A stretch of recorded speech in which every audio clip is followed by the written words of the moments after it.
آپ اونٹ کو دیکھیں، اونٹ جس کام کے لیے بنایا گیا ہے، افلا ينظرون الى الابل كيف خلقت، ہمیں جھنجھوڑتا ہے اللہ تعالی. اب یہ بڑی بڑی بار اٹھانے کے لیے اللہ تعالی نے پیدا فرمایا ہے. اب اس کا بیٹھنا، اس کا ڈھانچہ، اس کی صورت اور اس کا گردن ایسے بنایا ہے کہ وہ بڑی بڑی بار بھی جتنا بار اس پر ڈالا جائے اتنی ہی بار کو اٹھایا جائے. آپ نے دیکھا ہوگا جتنا بار اس پر لوڈ کرتے ہیں آپ، اتنا بار وہ اٹھاتا ہے. اگر بیٹھے بیٹھے یہ گدھے کی طرح بیٹھ جاتا، اس کا جو بیٹھنے کا طریقہ ہے وہ گدھے کی طرح ہوتا، تو آپ اس سے کوئی فائدہ اٹھا سکتے تھے؟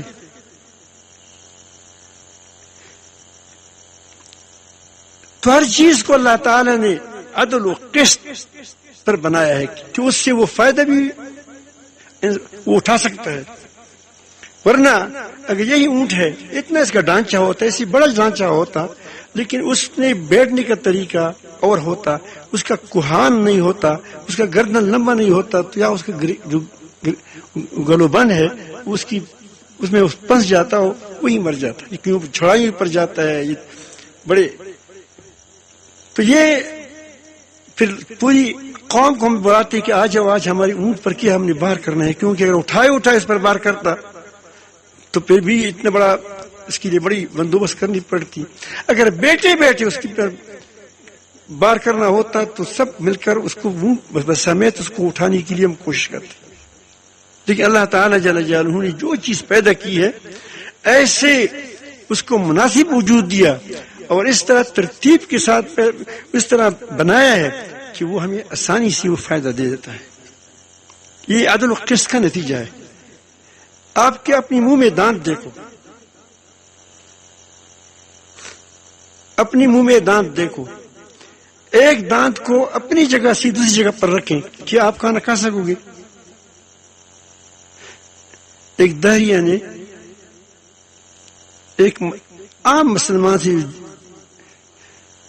پوچھا کہ تم کہتے ہیں کہ اللہ تعالیٰ ہے، اللہ تعالیٰ ہے، اللہ تعالیٰ کہاں ہے؟ اس نے کہا کہاں بتاؤں؟ وہ یہ تھوڑا سا گستاخ تھا. اس نے کہا کہ میری ناک میں بتاؤ.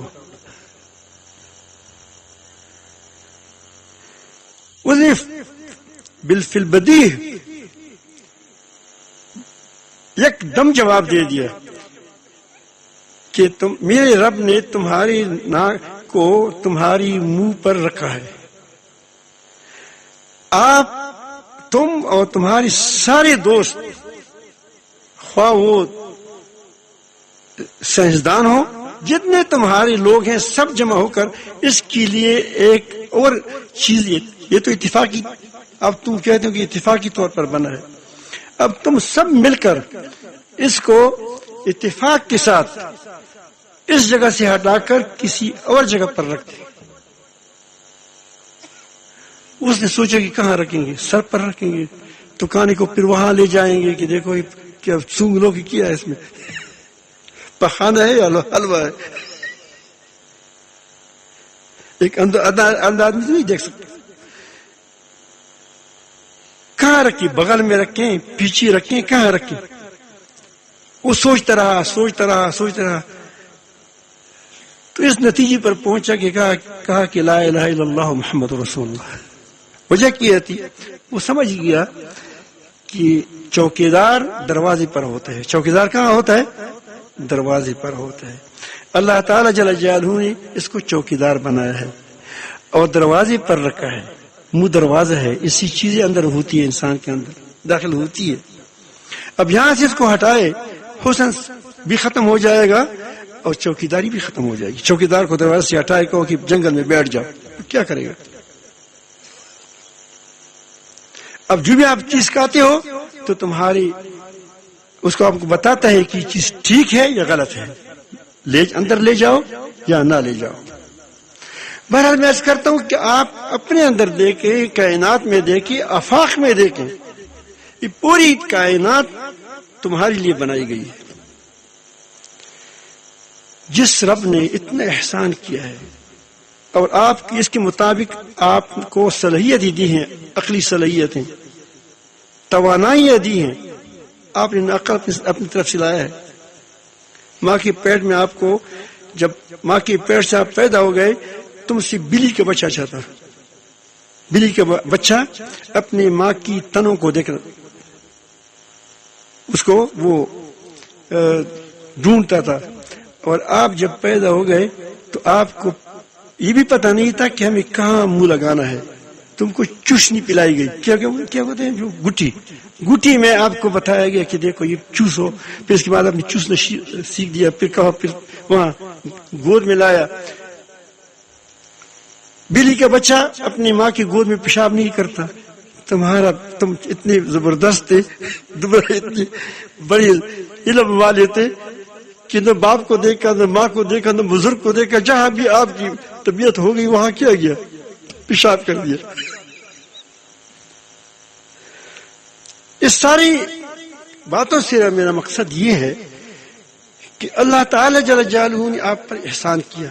آپ کو مغرب کی نماز میں، عصر کی بیان میں، حضرت مفتی عدنان سید نانک صاحب نے فرمایا کہ انسان کے اندر اللہ رب العالمین نے ایک ایسا، اس کا خلاصہ یہ ہے کہ جوہر رکھا ہے کہ اس کی وجہ سے پوری دنیا اس کے لیے گردش کر رہی ہے. عقل بھی اس لیے دیا ہے کہ تاکہ دنیا سے فائدہ اٹھائے. آپ کے اندر کیا کمال ہے، ہر چیز اللہ تعالیٰ کی بات مانتی ہے، تم نافرمانی کرتے ہو. اگر آپ نے ہادی کا پوچھی ہے عقل سے، تو عقل کس نے دی ہے تم کو؟ لیکن آپ کی ایک جوہر ہے آپ کے اندر، وَنَفَخْتُ فِيهِ مِن رُوحِي، کہ میں نے انسان کے اندر ایک اپنی طرف سے انسانی روح پھونک دیا ہے. اس کی قدر کرو. اسی وجہ سے تم انسان ہو کہ تمہارے اندر ایک ایسی روح ہے کہ اگر اس کو جگایا جائے اندر سے، اور تو پوری کائنات کے اندر تم اللہ رب العالمین کی قدرتوں کو ایسے دیکھو گے جس طرح تم آنکھوں سے درختوں کو دیکھتے ہو. جو شخص اپنے رب کی قدرتوں کو، طاقتوں کو بے نقاب دیکھتا ہے، ہر چیز سے وہ اللہ تعالی کی قدرت کو عیان دیکھتا ہے، نمایاں دیکھتا ہے، ظاہر ہونا دیکھتا ہے، تو وہ اللہ تعالی کے سامنے، اللہ تعالی کے سوا کسی کے سامنے نہ جھک سکتا ہے اور نہ دب سکتا ہے.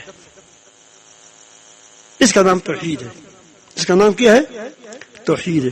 توحید باتوں کا نام نہیں ہے کہ یہ کیا ہے، وہ ہے، وہ ہے.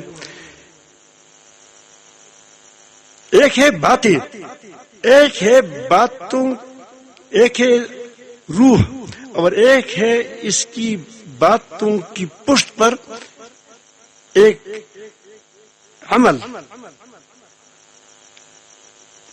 آگ ہے، آگ ایک نام ہے. اگر کسی نے صورت بنائی، مثلا کوئی پنکھا لگایا اور پنکھے پر پانی لگائے، پانی ہوتے جو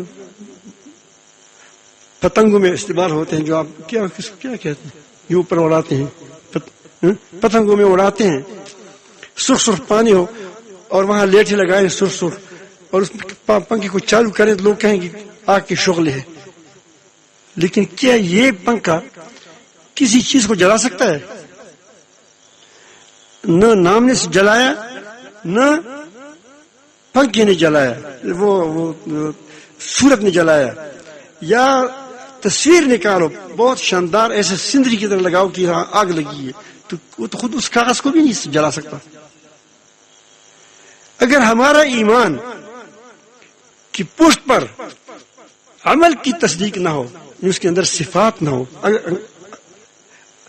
آگ کے اندر صفت ہے جلانے کا، اگر اس کے اندر جلانے کی صفت نہیں، اس تم آگ کہو گے نہیں کہہ سکتے. اور آگ کی صفت کا پتہ کیسے چلے گا؟ اس کے عمل سے چلے گا. کس سے؟ عمل سے چلے گا. کہ اس کو ہانڈی کو آپ رکھ دیں، اگر نیچے آگ ہوگا تو گرم ہو جائے گی، پانی گرم ہو جائے گی، سالن پک جائے گا. یہ کیوں؟ کہ اس کے اندر یہ وہ آگ موجود ہے، آگ کی تپش وہ موجود ہے. تو عمل نے بتا دیا کہ کیا ہے یہ آگے. اس طرح توحید اور ایمان جس کے اندر ہوگا، پہلے تو اس کے اندر ایمانی صفات ہوں گی. ایمانی صفات ہوں گے، عدل، امانت، ایثار، تواضع، یہ ساری ایمانی صفات ہیں وغیرہ وغیرہ، اچھی صفات. اور یہ ایمان کی صفات ہیں، اور ان صفات کا ظہور تمہارے عمل سے ہوگا. کس سے ہوگا؟ عمل سے ہوگا. اس آج کل جو ہماری توحید کی باتیں، ایمان کی باتیں، اسلام کی باتیں، اسلامی کے نام پر ہم جو باتیں کرتے ہیں وہ باتیں ہیں. اسی لیے وہ بیکار پڑی ہے. کہاں؟ یہ وہ دیران میں پڑی ہے. کوئی اس کا فکر ہی نہیں کرتا، اس کا اثر ہی نہیں ہے. اگر 5,000 ہزار نوٹ روپے کا ایک جو نکلی نوٹ ہے جو لوگ وہ شادیوں میں ویسے لگا لیتے ہیں، وہ نوٹ نہیں ہوتا، اس کو وہ جعلی نوٹ ہوتا ہے، کھلونا ہوتا ہے. اس کی اگر وہ ایک بہت بڑا ہار بنایا جائے جس میں 1,000 نوٹ ہو تو 5 لاکھ روپے کی قیمت ہوگی. 100 نوٹ ہو تو اس کی 50,000 روپے نوٹ ہوگی. 50 نوٹ ہے نہ، وہ 100 نوٹ ہے، 50,000 کا 5,000 کا ہے تو کتنا ہو جائے گا؟ 5 لاکھ ہو جائے گا. تو کیا 5 لاکھ کا نوٹ وہ ہار ہے؟ توڑا ہے. اگر وہ پرانا ہو جائے پھر کہاں ہو؟ آپ اس کو پڑے گا ڈیران میں ہوگا. کہاں ہوگا؟ ڈیران میں ہوگا. ڈیران. اس طرح ہماری ایمانوں کے اندر، ایمانی باتوں کے اندر، توحید کی باتوں کے اندر، ہماری وہ اسلامی کے نام پر ہم جو باتیں کرتے ہیں اس کے اندر اسلامی روح نہیں ہے، اس کے اندر ایمانی روح نہیں ہے. اور جب ایمانی روح نہیں رہی تو اس کی پشت پر عمل نہیں ہے. وہ نوٹ کیوں بیکار ہے؟ کہ اس پر حکومت کا مہر نہیں ہے. حکومت کا مہر نہیں ہے. جس نوٹ پر حکومت کی مہر ہوگی وہ پرانا بھی ہو جائے گا، اس کا قیمت 5,000 ہے. اگر نیا بھی ہے کتنی قیمت ہے اس کی؟ 5,000 ہے. ہماری بیان جتنا شاندار ہو، کانوں کو مزہ دے گا، لیکن جب اس کی پشت پر عمل کی ثبوت نہ ہو، ایمانی صفات نہ ہو، ایمانی صفات کی وہ جو کردار ہے وہ نہ ہو، تو یہ ہماری کیا ہوگی؟ یہ ہماری باتیں ہوں گی، کانوں کی اچھی لگی، جیسا تم کسی کو ہار پہناتے اچھا لگ جاتا ہے، پھر جب پرانا ہوتا ہے کسی کام کا نہیں ہوتا، قیمت اس کی نہیں ہوگی.